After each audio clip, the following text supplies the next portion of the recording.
Mr.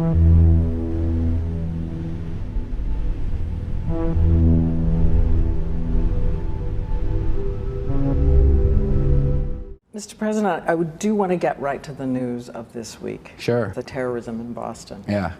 Many people have wondered if it took you right back to 9/11 when you heard it. Well, at first, you know, I was deeply concerned that there might have been a organized plot. I don't know all the facts. I don't think we all know all the facts, but I was deeply concerned that this could have been, you know, another that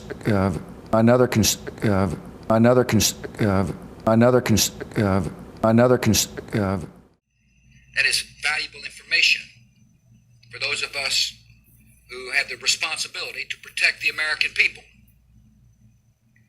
He told us the operatives have been instructed to ensure that the explosives went off at a point that was high enough to prevent people trapped above from escaping. World Trade Center 7 had always been considered the starting point for rebuilding.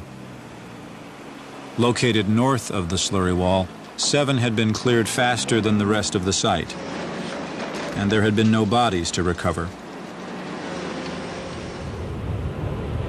Pelted by debris when the North Tower collapsed, 7 burned until late afternoon, allowing occupants to evacuate to safety. I remember getting a call from the fire department commander telling me that they were not sure they were going to be able to contain the fire. And I said, you know, we've had such terrible loss of life. Maybe the smartest thing to do is pull it. And they made that decision to pull, and then we watched the building collapse.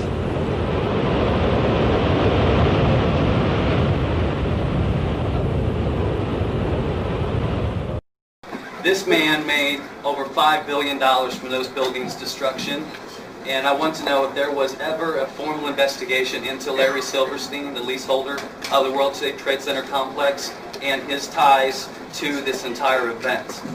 I don't believe there's been a formal investigation. I haven't heard that. I don't know that. I do know that that wall, I remember, was in danger, and I think that they made a decision based on the danger that it had of destroying other things, that they did it in a controlled fashion.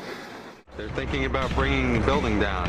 They didn't say what building, they just said bringing a building down. Last few seconds he took his hand off and you heard 3, 2, 1, and he was just saying, just run for your life, just run for your life. And then it was like another 2, 3 seconds, you heard explosions. Like, boom! Oh, you want to call your mother or something?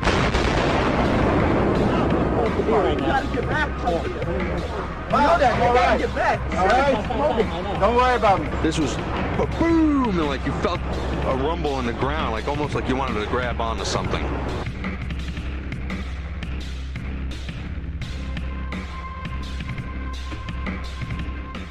What happened? It was an explosion. He was in the lobby, and the third explosion, the whole lobby collapsed on us. What was it like? What was it like? Horrible. It's like hell. You don't want to know. The whole building just collapsed on us inside the lobby. Was that a secondary explosion? Yes, it was. That was the planet probably? Yeah, definitely a secondary explosion. But we was inside waiting to go upstairs, and on our way upstairs, the whole fucking thing blew. And we just collapsed on everybody inside the lobby. Similar to the first tower coming down, secondary? I don't know about the first one, but I know the second it was terrible. Then there was a third one too after that one. Third explosion after that? That's right. Everybody was inside the building, waiting to go upstairs. And they just let loose. Everything just let loose inside the building. So what you told me is that there was the plane or whatever hit the building, then a secondary explosion. It was like 3 explosions after that. We came in after the fire. We came when the fire was going on already. We was in the staging area inside the building, waiting to go upstairs. Then they exploded. The whole lobby collapsed on the lobby inside. We watched the first explosion. As we were watching the building, I saw a black, very large airplane fly right into the second building. Came out of the south, right in front of our eyes. Just, it was so surreal, like a movie set.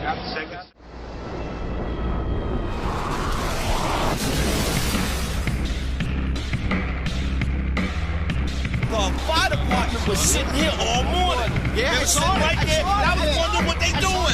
I said, what is the fire department just sitting there for? That's what I'm thinking. Is it a conspiracy?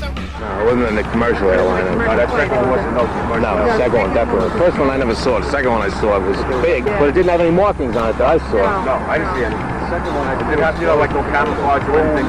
No emblems, no logos. I mean, it was moving so unbelievably fast. The last thing I saw before the second attack was the silver underside of the plane before it went into the building.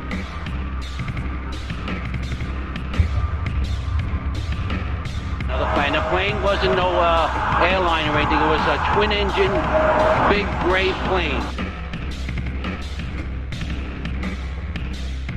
Mark, were you close enough to be able to see any markings on the airplane? It definitely did not look like a commercial plane. I didn't see any windows on the side. No, it was a black plane. It looked like a fighter jet. It looked like a fighter jet.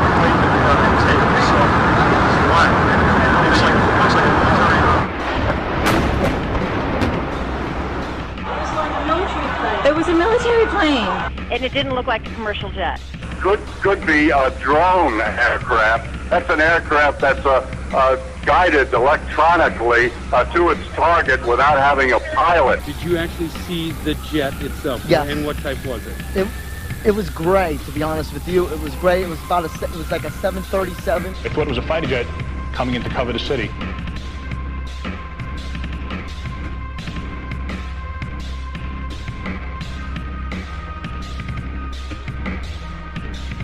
We've heard reports of secondary explosions after the aircraft impacted, whether in fact there wasn't something else at the base of the towers. And the lobby looked as though a bomb had exploded there. All the glass was taken out. There were 10-foot by 10-foot marble panels that were once walls. Several people with their hair singed, skin hanging off. And at that time, we heard a huge explosion. What I feared, I never in a million years feared those buildings coming down. Never. I did fear secondary explosion, or possibly a second plane. 30th floor. We hear another explosion.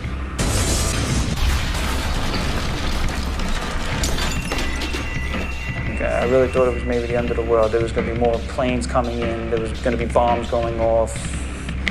I didn't know, to what degree they really just had us surrounded. From World Trade Center, we took a hit on that last explosion. The man Bose is being evacuated at this time. He's dead? It exploded, we all just blew us all in. The fire department happened? Okay. There's no pulse, nothing.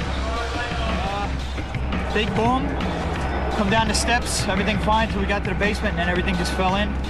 I got trapped in there with another guy, crawled out, kept getting hit in the head, had bags sold around, finally we clawed our way out over the rubble. Yeah. Come on, Don. You did all right. All right, way to be, Tom. Let's go.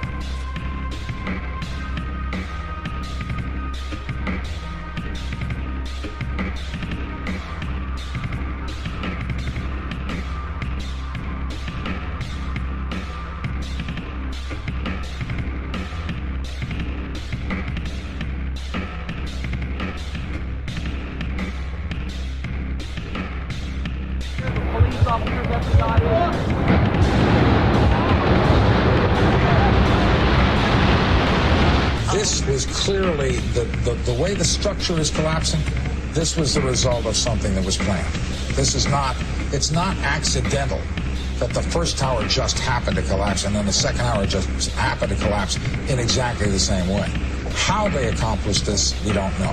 He said after the recent attacks which the U.S. has witnessed, the U.S. government ventured to point fingers at me, accuse me of involvement. The U.S. government has consistently blamed me for being behind every occasion its enemies attack it. I would like to assure the world that I did not plan the recent attacks, which seems to have been planned by people for personal reasons. The president said that Osama bin Laden was the prime suspect. Why? There's just a lot of evidence. Oh, the reason I keep insisting that there was a relationship between Iraq and Saddam and Al-Qaeda, because there was a relationship. 2/3 of Americans say it's not worth fighting. So? So?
On the morning of September 11th, 2001, 19 men armed with box cutters, directed by a man on dialysis in a cave fortress halfway around the world, using a satellite phone and a laptop, directed the most sophisticated penetration of the most heavily defended airspace in the world, overpowering the passengers and the military combat-trained pilots on 4 commercial aircraft before flying those planes wildly off course for over an hour without being molested by a single fighter interceptor. These 19 hijackers, devout religious fundamentalists who like to drink alcohol, snort cocaine, and live with pink-haired strippers, managed to knock down 3 buildings with 2 planes in New York, while in Washington a pilot who couldn't handle a single-engine Cessna was able to fly a 757 in an 8,000-foot descending 270-degree corkscrew turn to come exactly level with the ground, hitting the Pentagon in the budget analyst office where DoD staffers were working on the mystery of the $2.3 trillion that Defense Secretary Donald Rumsfeld had announced missing from the Pentagon's coffers in a press conference the day before, on September 10th, 2001. Luckily, the news anchors knew who did it within minutes. Osama bin Laden. The pundits knew within hours. Osama bin Laden. The administration knew within the day. Terrorists who committed these acts and those who harbored them. And the evidence literally fell into the FBI's lap. That a hijacker's passport was found blocks from the World Trade Center crash site, if you can believe that. But for some reason, a bunch of crazy conspiracy theorists demanded an investigation into the greatest attack on American soil in history. That investigation was delayed, underfunded, set up to fail, a conflict of interest, and a cover-up from start to finish. It was based on testimony extracted through torture, the records of which were destroyed. It failed to mention the existence of WTC-7, Able Danger, P-TECH, Sibel Edmonds, OBL and the CIA, and the drills of hijacked aircraft being flown into buildings that were being simulated at the precise same time that those events were actually happening. It was lied to by the Pentagon, the CIA, the Bush administration, and as for Bush and Cheney, well, no one knows what they told it because they testified in secret, off the record, not under oath, and behind closed doors. It didn't bother to look at who funded the attacks because that question is ultimately of little practical significance. Still, the 9/11 Commission did brilliantly, answering all of the questions the public had, except most of the victims' family members' questions, and pinned blame on all the people responsible, although no one so much as lost their job, determining the attacks were failure of imagination. Because nobody in our government, at least, and I don't think the prior government that could envision flying airplanes into buildings. Except the Pentagon, FEMA, NORAD, and the NRO. The DIA destroyed 2.5 terabytes of data on Able Danger, but that's okay because it probably wasn't important. The SEC destroyed their records on the investigation into the insider trading before the attacks, but that's okay because destroying the records of the largest investigation in SEC history is just part of routine record keeping. NIST has classified the data that they used for their model of WTC-7's collapse, but that's okay because knowing how they made their model of the collapse would jeopardize public safety. The FBI has argued that all material related to their investigation of 9/11 should be kept secret from the public, but that's okay because the FBI probably has nothing to hide. This man never existed, nor is anything he had to say worthy of your attention, and if you say otherwise, you are a paranoid conspiracy theorist and deserve to be shunned by all of humanity. Likewise him, and her, and her, and her, and him. Osama bin Laden lived in a cave fortress in the hills of Afghanistan, but somehow got away. Then he was hiding out in Tora Bora, but somehow got away. Then he lived in Abbottabad for years, taunting the most comprehensive intelligence dragnet employing the most sophisticated technology in the history of the world for a decade, releasing video after video with complete impunity and getting younger and younger as he did so, before finally being found in a daring SEAL team raid which wasn't recorded on video, in which he didn't resist or use his wife as a human shield, and in which these crack special forces operatives panicked and killed this unarmed man, supposedly the best source of intelligence about those dastardly terrorists on the entire planet. Then they dumped his body in the ocean before telling anyone about it. Then a couple dozen of that team's members died in a helicopter crash in Afghanistan. This is the story of 9/11, brought to you by the media which told you the hard truths about his head could be seen to move violently forward. And they took the babies out of the incubators. And mobile production facilities. And the rescue of Jessica Lynch.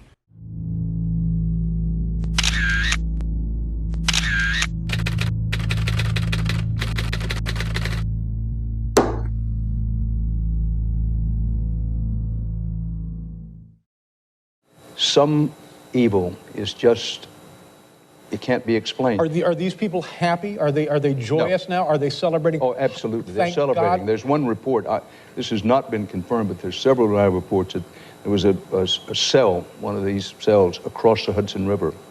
And they got on this is the report. I emphasize, I don't know this for a fact, but there's several witnesses who say this happened.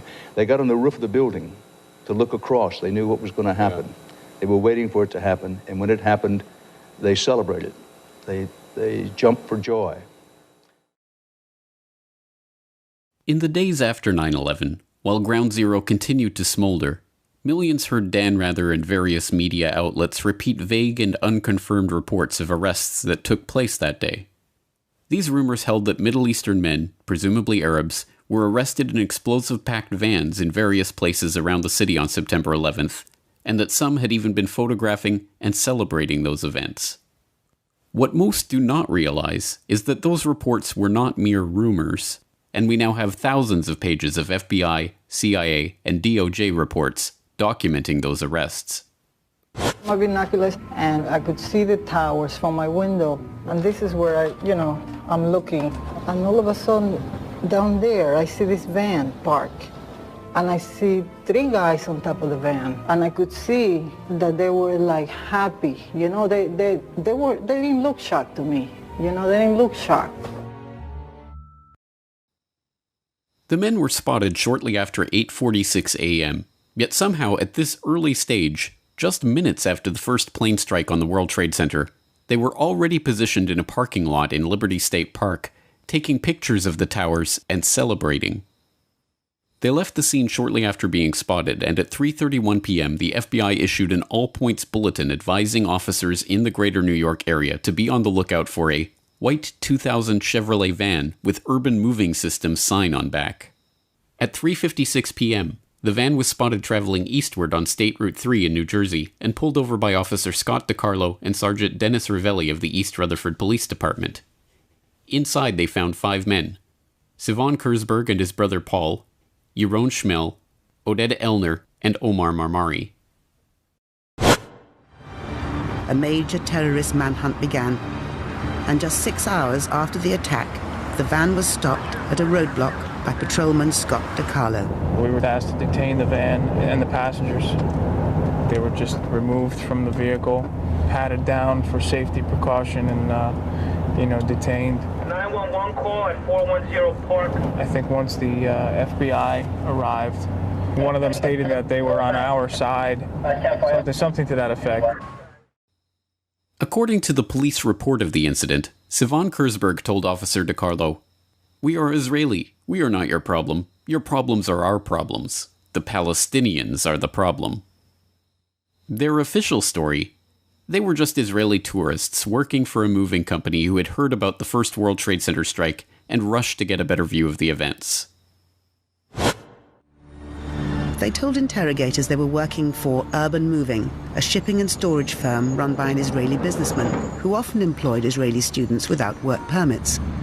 The men say there was an innocent explanation for what was found in the van and their behavior on 9/11. They were, they say, simply on a working holiday. We heard in the news that one of the plane was crashing down the building, and we thought it was an accident at the beginning. So we went up to the roof of Urban Moving, and we saw the building burning. There is a better view from a building in Jersey that is up a hill, a straight line to the World Trade Center. We decided to go up there. It's like 2-3 minutes from the office. Stand over there and take some pictures. Everyone wants a picture like this in his camera. Although this narrative is still trotted out when the story of the dancing Israelis is raised in the media, it is an easily demonstrable lie. FBI reports confirmed that the men were not taking somber pictures of a horrific event. When their 76 pictures were developed, they revealed the men had indeed been celebrating, smiling, hugging each other, and high-fiving. One of the pictures even featured Sivan Kurzberg holding a lighter up, with the burning tower in the background. And these were no ordinary tourists. Oded Elner had $4,700 stuffed into his sock.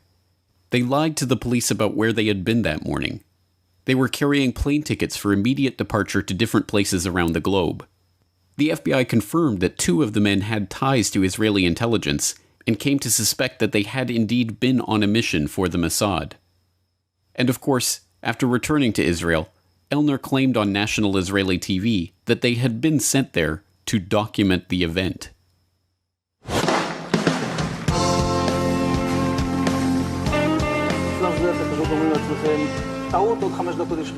And at that point, we were taken for another round of questioning, this time related to our allegedly being members of Mossad. The fact of the matter is, we are coming from a country that experiences terror daily. Our purpose was to document the event. Their purpose was to document the event? But how could they possibly have known what event they were documenting at that point, before the second plane strike, when those few who even knew about the situation had assumed it to be an accident or pilot error? And when did they arrive at the parking lot to document the event anyway? The FBI reports show how the men gave confused and often conflicting accounts of when and how they learned about what was happening and when they arrived at the parking lot. Oded Elner even said they had arrived there shortly after 8 a.m., which would have been 45 minutes before the attacks even began.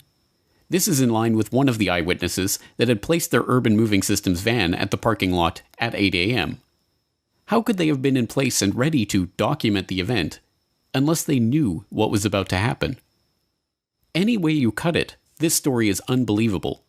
Men with documented connections to Israeli intelligence and working in the United States without appropriate permits were detained after having been caught celebrating the attack on the World Trade Center at a time when no one knew that the WTC strike was an attack. So surely these men are locked behind bars to this day, right? Surely they were transferred to Guantanamo and held without trial for 15 years as part of the war on terror, weren't they? No. They were immediately transferred to federal custody, held for 71 days, and then deported back to Israel. The owner of the urban moving systems company that had employed them, Dominic Suter, was investigated by the FBI too. They concluded that urban moving may have been providing cover for an Israeli intelligence operation, and even seized records and computer systems from the company's offices. When they went back to question him again on September 14th, he had fled back to Israel. And what about the dancing Israelis' pictures themselves? The Justice Department destroyed their copies on January 27, 2014. And these intelligence agents on an intelligence mission who were there to document the event of 9/11 before anyone knew 9/11 was taking place? Don't worry, they were just spying on Arab terrorists. And while the FBI or certain sources might believe that in fact they were Israeli intelligence, they don't believe that the U.S. was a target, that they were actually investigating Muslim groups? They believe if this was an intelligence operation by Israel, that it was focused on the Islamic groups and charities that raise money for groups that are considered by U.S. law enforcement and others terrorist groups. And you'll note that after September 11th, the U.S. moved on many of these groups with indictments, arrests, raids on their headquarters, something that hadn't happened prior to this. These are groups that Israel believes have been funding Hamas and other terrorist organizations. Groups that are responsible for most of the suicide bombings there. But this story is not merely preposterous on its face. Even the implications of this story are themselves preposterous. If indeed the official story is a ridiculous lie, then are we to believe that these crack Israeli Mossad operatives, who were presumably aware of the attack that was about to take place, had been sent to photograph the burning tower from a parking lot across the Hudson River? And that these specially trained intelligence professionals on their super-secret mission were celebrating, high-fiving, and going out of their way to be noticed in performance of their task? This is equally preposterous.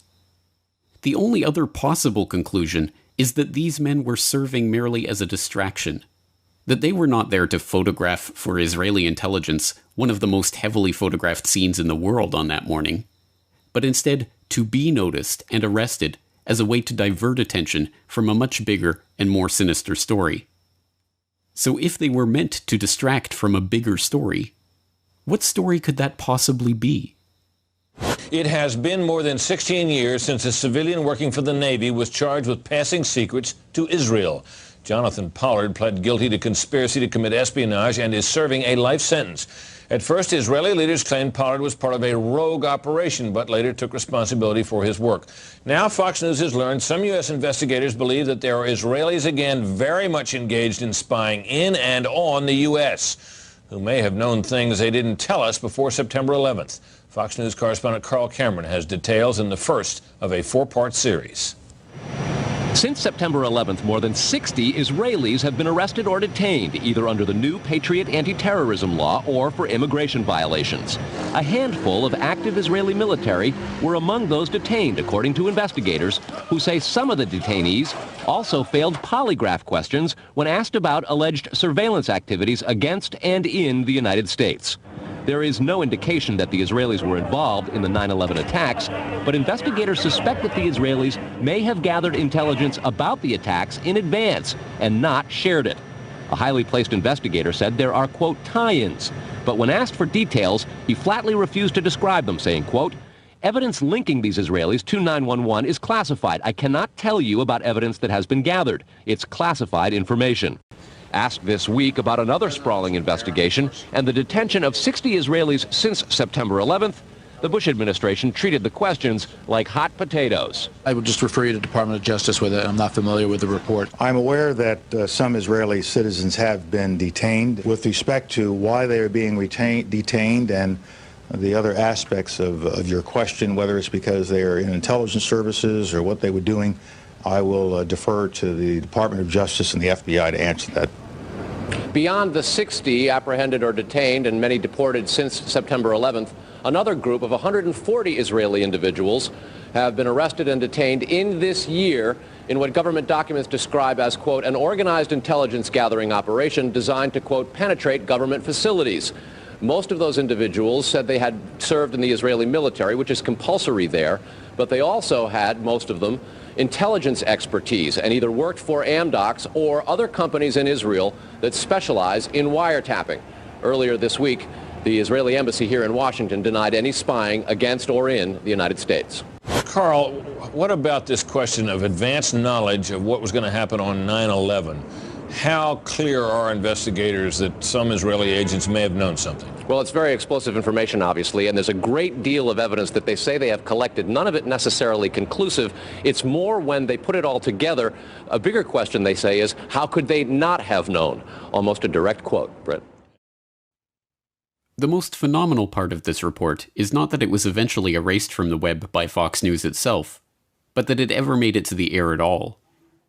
In December of 2001, Fox News investigative reporter Carl Cameron filed an explosive 4-part series that went in-depth into an Israeli art student spying ring that had been under investigation before 9/11, extensive Israeli wiretapping of sensitive US government communications, and the 60 Israeli spies that were detained in the wake of the September 11th attacks.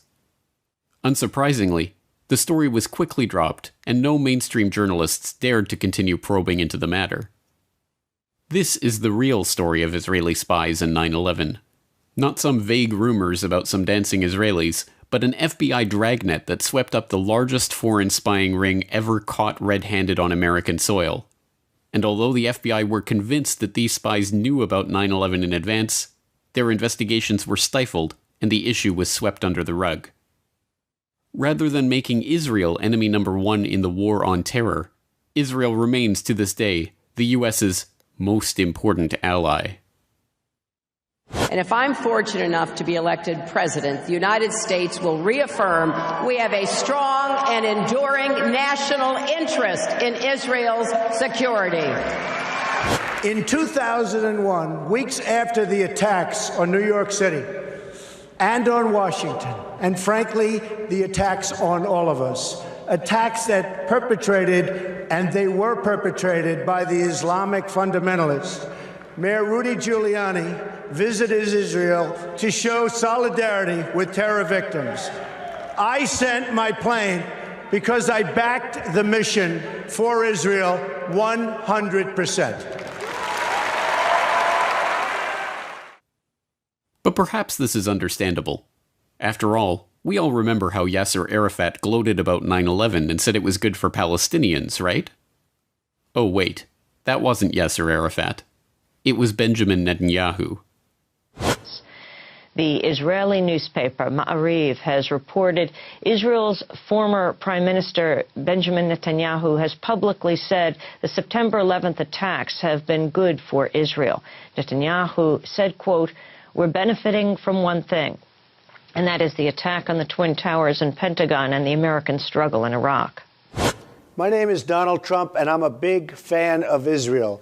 And frankly, a strong prime minister is a strong Israel. And you truly have a great prime minister. In Benjamin Netanyahu, there's nobody like him. He's a winner. He's highly respected. He's highly thought of by all. And people really do have great, great respect for what's happened in Israel. So vote for Benjamin. Terrific guy, terrific leader, great for Israel.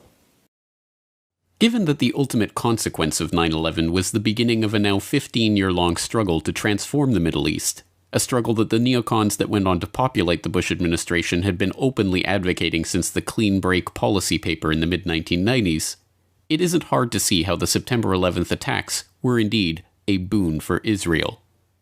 But information linking Israeli spies to advanced knowledge of 9/11 remains classified information.